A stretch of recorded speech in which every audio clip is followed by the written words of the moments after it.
আসসালামু আলাইকুম ওয়া রাহমাতুল্লাহি ওয়া বারাকাতুহু।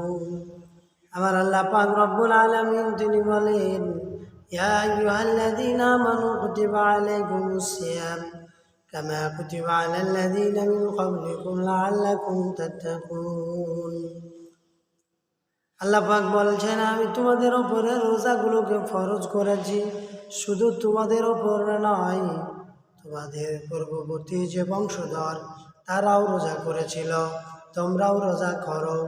কিন্তু রোজার পার্থক্য এটাই, তাদের জামানায় পূর্ণ 1 মাস রোজা ছিল না। আমরা আখিরি জামানার নবীর পয়গম্বর, আমাদের জামানায় আল্লাহ পাক রব্বুল আলামিন নবীর উপরে 30 রোজা ফরজ করেছেন। তাই আমরা 30 ফরজ রোজা যদি সঠিকভাবে আমরা করি, এরপরে যদি আমাদের মৃত্যু হয়, আল্লাহ পাক রব্বুল আলামিন বলেন তুমি জান্নাতি। তাই আল্লাহ পাক আমাদেরকে ধৈর্য এবং সবুর ধরার তৌফিক দান করেন, বলেন আমিন।